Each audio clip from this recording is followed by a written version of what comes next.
ईद के साथ ही खत्म होते ही गोलियों की गूंज, क्या और एक बड़ा संघर्ष शुरू हो चुका है। पाकिस्तान और अफगानिस्तान के बीच सीमा पर एक बार फिर तनाव चरम पर है। सीज फायर खत्म होते ही दोनों देशों के बीच भारी गोलाबारी हुई, जिसमें निर्दोष नागरिकों की जान चली गई। आखिर क्यों बार बार भड़क उठता है यह संघर्ष और इसके पीछे क्या है बड़े कारण, आइए समझते हैं इस पूरे रिपोर्ट में। ईद उल फितर के मौके पर लागू किया गया अस्थायी युद्ध विराम जैसे ही समाप्त हुआ, दोनों देशों के बीच सीमा पर गोलीबारी शुरू हो गई। इस ताजा संघर्ष में न केवल क्षेत्रीय शांति को प्रभावित किया, बल्कि निर्दोष नागरिकों की भी जान ले ली। इस घटना ने अंतर्राष्ट्रीय समुदाय का ध्यान एक बार फिर दक्षिण एशिया के इस संवेदनशील क्षेत्र की ओर खींचा है। पाकिस्तान और अफगानिस्तान के बीच संबंध पिछले कुछ वर्षों में लगातार तनावपूर्ण रहे हैं। सीमा विवाद, आतंकवाद और एक दूसरे पर लगाए जाने वाले आरोप ने इन रिश्तों को एक और जटिल बना दिया। हालिया संघर्ष इसी तनाव का एक परिणाम माना जा रहा है। बुधवार को हुई इस गोलाबारी में कम से कम 2 नागरिकों की मौत हो गई, जबकि कई अन्य गंभीर रूप से घायल बताए जा रहे हैं। अधिकारियों के अनुसार यह घटना कुनार प्रांत के नराई और सरकानो जिलों में हुई है, जहां पाकिस्तान की ओर से भारी गोलाबारी की गई। स्थानीय प्रशासन का कहना है कि दर्जनों तोपों के गोले दागे गए, जिसमें न केवल लोगों की जान गई बल्कि कई घर भी क्षतिग्रस्त हो गए।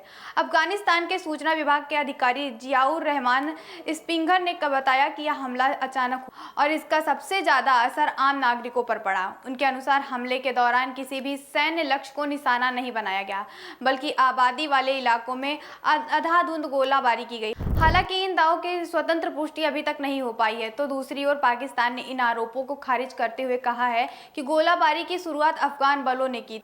पाकिस्तान का दावा है कि उन्होंने केवल जवाबी कार्रवाई की। उनका कहना है कि अफगानिस्तान की ओर से सीमा पर पार से लगातार उकसावे की कार्रवाई की जा रही थी, जिसके चलते उन्हें मजबूरन जवाब देना पड़ा। इस संघर्ष के दौरान अफगान सीमा बलों ने जवाबी कार्रवाई भी की। उन्होंने दावा किया कि पाकिस्तान की 3 सैन्य चौकियों को नष्ट कर दिया गया और एक सैनिक को मार दिया गिराया। हालांकि इन दावों की स्वतंत्र रूप से अभी तक पुष्टि नहीं हो पाई है। दोनों देशों के बीच सूचना युद्ध भी तेज हो गया है, जहां हर पक्ष अपने अपने दावों को सही साबित करने की कोशिश कर रहे हैं। यह संघर्ष ऐसे समय में हुआ जब दोनों देशों के बीच ईद के अवसर पर अस्थायी युद्ध विराम लागू किया गया था। इस युद्ध विराम का उद्देश्य त्योहारों के दौरान शांति बनाए रखना था। सऊदी अरब, तुर्की और कतर जैसे देशों के अनुरोध पर दोनों पक्षों ने इस समझौते को स्वीकार किया था, लेकिन जैसे यह समझौता समाप्त हुआ, तनाव फिर से भड़क उठा। इससे पहले भी पाकिस्तान ने अफगानिस्तान में हवाई हमले किए थे, जिन्हें लेकर काफी विवाद खड़ा हुआ था। अफगानिस्तान ने दावा किया कि इन हमलों में सैकड़ों नागरिकों की मौत हुई थी। हालांकि इन आंकड़ों की स्वतंत्र रूप से पुष्टि नहीं हो पाई है। इन घटनाओं ने दोनों देशों के बीच अविश्वास को और भी गहरा कर दिया है। इस पूरे घटनाक्रम में एक और महत्वपूर्ण भूमिका निभा रहा है तहरीक-ए-तालिबान मतलब पाकिस्तान टीटीपी। इस संगठन ने हाल ही में घोषणा की है कि उसने पाकिस्तान में अपने हमले फिर से शुरू कर दिए हैं। टीटीपी को अफगान तालिबान का सहयोगी माना जाता है और 2021 में अफगानिस्तान में तालिबान की वापसी के बाद इस संगठन की गतिविधियां तेज हो गई। पाकिस्तान का आरोप है कि अफगानिस्तान उसकी जमीन का इस्तेमाल आतंकवादी गतिविधियों के लिए कर रहा है। उसका कहना है कि टीटीपी को अफगानिस्तान से समर्थन मिल रहा है, जिसके कारण पाकिस्तान में हमले और भी बढ़ रहे हैं। तो वहीं अफगानिस्तान की सरकार इन आरोपों को सिरे से खारिज करती नजर आ रही है। उनका कहना है कि वह अपनी जमीन पर इस्तेमाल किए भी आतंकवादी गतिविधि के लिए नहीं होने देंगे।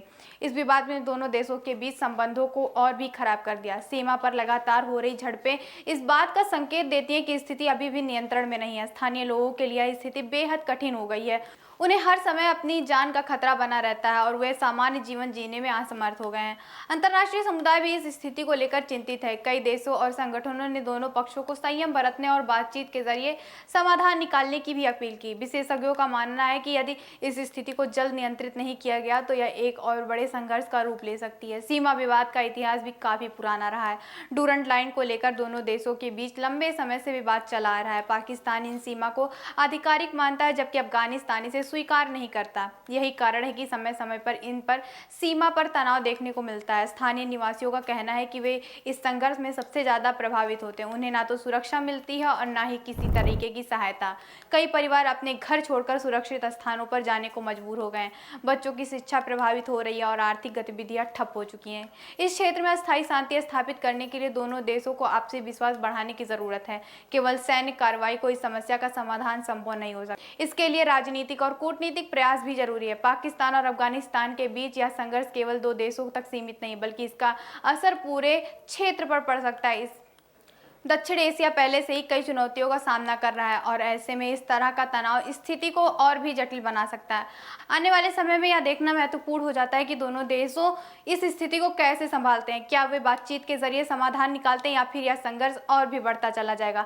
फिलहाल सीमा पर हालात तनावपूर्ण बने हुए हैं और किसी भी समय स्थिति और भी बिगड़ सकती है। इस पूरे घटनाक्रम ने एक बार फिर यह साबित कर दिया कि शांति बनाए रखना कितना महत्वपूर्ण हो जाता है। युद्ध और हिंसा केवल विनाश लाते हैं, जबकि बातचीत और सहयोग से ही अस्थायी समाधान संभव हो सका है। दोनों देशों के नेताओं को इस दिशा में गंभीरता से विचार करना होगा ताकि भविष्य में इस तरह की घटनाओं को रोका जा सके। इस संघर्ष का सबसे बड़ा सबक यही है कि किसी भी विवाद का समाधान बल प्रयोग से नहीं बल्कि संवाद और समझदारी से ही संभव हो सका है। यदि पाकिस्तान और अफगानिस्तान इस बात को समझ लें तो न केवल अपने संबंध सुधार सकते हैं बल्कि पूरे क्षेत्र में शांति और स्थिरता स्थापित कर सकते हैं। ऐसी तमाम खबरों के लिए देखते रहिए हेडलाइन फोकस। मैं थी आप सभी के साथ सची सिंह।